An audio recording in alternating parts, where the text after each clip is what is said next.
Witam Was, moi Państwo, ponownie. Dzisiaj 12 wrzesień 2025 i zgodnie z obietnicą dzisiaj kontynuujemy temat Komisji do Spraw Nadzoru, tak to się ładnie nazywa, która dotyczyła przejrzystości w sprawie zjawisk UAP. Tak to się ładnie nazywało. Odbyła się 9 września tego roku, czyli niedawno, 3 dni temu. I dzisiaj, słuchajcie, kolejny świadek, również były, że tak powiem, żołnierz z problemami. Dylan Borland, tak ten gentleman się nazywa. I myślę, że warto za dużo dzisiaj nie gadać, tylko skupić się na tym, co ten człowiek miał do powiedzenia. Ja tylko dodam, że słuchajcie, zrobiłem w tej chwili w ten sposób, połączyłem po prostu 2 fragmenty jego wypowiedzi, czyli pierwsze to jest to 5-minutowe oświadczenie, a druga część tego filmu, który za chwileczkę zobaczycie, to są już pytania od komisji, bo ci wszyscy świadkowie byli również, nie tylko komisja słuchała, ale również zadawała pytania i również to miało trwać gdzieś w granicach 5 minut, dlatego żeby te filmy były niezbyt długie i jeżeli na przykład jest ktoś z Was, który dopiero zaczął oglądać to cofnijcie się 3-4 filmy do tyłu i tam zobaczycie poprzedników, tak? Czyli 3 osoby, które już tu Wam przedstawiłem, które jakby składały oświadczenia. Natomiast tutaj będzie oświadczenie i jednocześnie już pierwsze pytanie od przewodniczącej komisji, pani Luny, która bodajże, o ile się nie mylę, jest eks-pilotem, tak? Wojskowym. Także no, kobieta obeznana również w temacie, tak, lotnictwa i tych zjawisk, które nam się tutaj emitują na naszej planecie i są niezidentyfikowane, tak. No to co, słuchajcie, będzie dzisiaj mięsko, tak, to co lubią tygryski, bo będzie temat latających trójkątów. Zapraszam do obejrzenia. Good morning, members of the task force and the committee. I would like to express my gratitude for being invited to testify to the current task force created under the People's Chamber and the American public. As an American citizen, veteran, and intelligence community professional, it is an honor and a privilege to serve under oath before you on behalf of our country. I speak for myself and no former agency or company I have been previously affiliated with. My name is Dylan Borland, a former 1N1 geospatial intelligence specialist for the United States Air Force in an active duty enlisted capacity from 2010 to 2013. I've also been employed with BAE Systems and Intrepid Solutions as a senior analyst, expert in analyzing video, radar, and advanced electro-optical imagery for official identification of aerial order of battle, as well as naval and ground order of battle. I'm a federal whistleblower, having testified to both the ICIG and ARROW with direct firsthand knowledge of and experience with craft and technologies that are not ours and are reportedly operating without congressional oversight. Because of my direct knowledge of the reality of certain legacy UAP programs, my professional career was deliberately obstructed, and I have endured sustained reprisals from government agencies for over a decade. From 2011 to 2013, I was stationed at Langley Air Force Base, Virginia, conducting 24-hour operations via manned and unmanned aerial vehicles for Special Operations Forces in the global war on terror. During the summer of 2012, my team was on standby for weather, and I returned to my barracks on base, and at approximately 0130, I saw an approximately 100-foot equilateral triangle take off from near the NASA hangar on the base. The craft interfered with my telephone, did not have any sound, and the material it was made of appeared fluid or dynamic. I was under this triangular craft for a few minutes, and then it rapidly ascended to commercial jet level in seconds, displaying zero kinetic disturbance, sound, or wind displacement. Some years after that experience, I was further exposed to classified information from the UAP legacy crash retrieval program through a sensitive position I held within a special access program. During this time, intelligence officers approached me in fear for their own careers, citing misconduct within these programs and similar retaliation that I was already enduring at this time. These issues include medical malpractice committed by Veterans Affairs staff, denial of work I performed while enlisted in the United States Air Force, forged and manipulated employment documents, workplace harassment, including colleagues being directed to not speak with me, manipulation of my security clearance by certain agencies, blocking, delaying, and ultimately removing my ability to be employed within the IC. The retaliation I face and the retaliation against individuals I know who worked in these programs is what convinced me in March 2023 to become a whistleblower.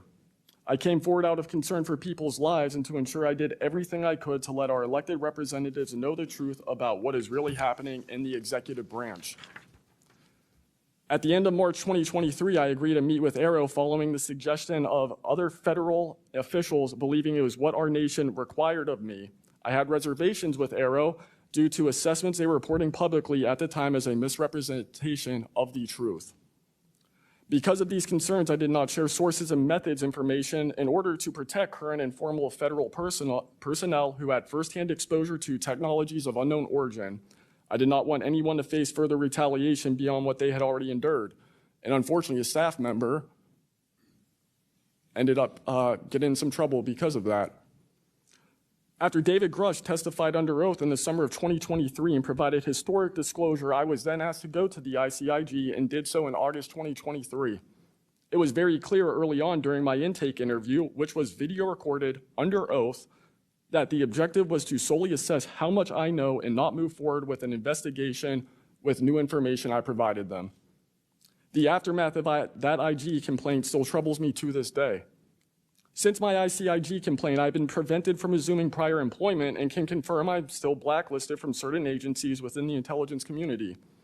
In addition, multiple agencies attempted phishing attacks to assess what I had divulged to the Inspector General, including being asked to disclose details of my ICIG complaint during a CI polygraph for a position unrelated to UFO UAP matters as recently as November 2024. As I sit before you today, I and many other whistleblowers have no job prospects, no foreseeable professional future, and a nation every single one of us came forward to defend.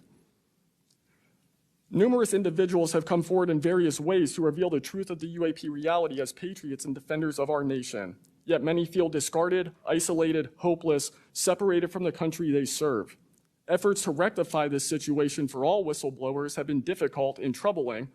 And to my fellow whistleblowers and officials who know this information, I offer you my apology, something that I have never gotten, and I'm giving it to you. I swore an oath to the Constitution of the United States, an oath that demands truth and transparency for our democratic republic to function.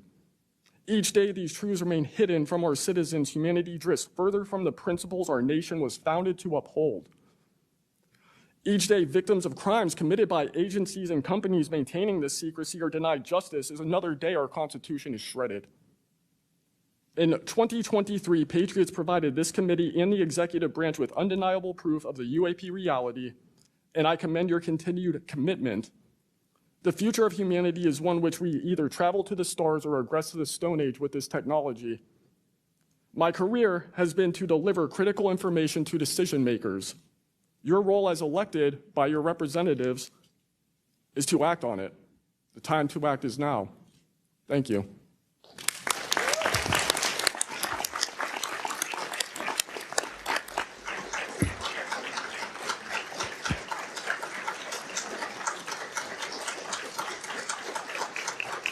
Mr. Borland, in your testimony, you described witnessing large triangular craft while stationed at Langley Air Force Base in 2012.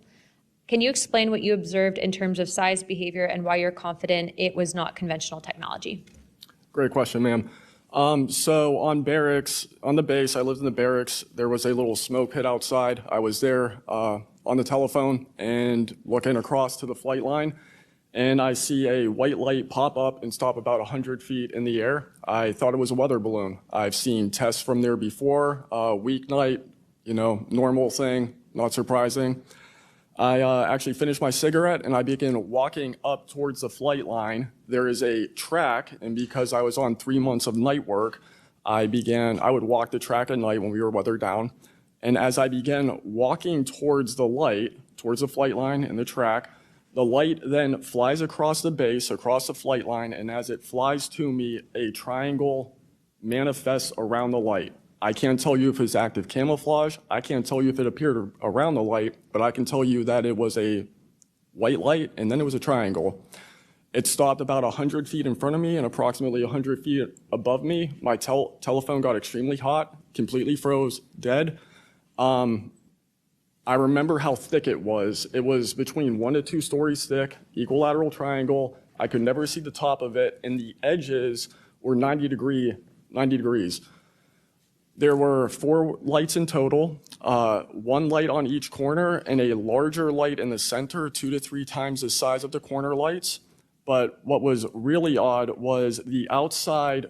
The best way to describe it is like looking at a James Webb telescope picture where you have the colors and then the black background. So the craft itself was this black metallic flake paint, but on top of the craft was this gold lava, plasma, some type of fluid going over and around the craft.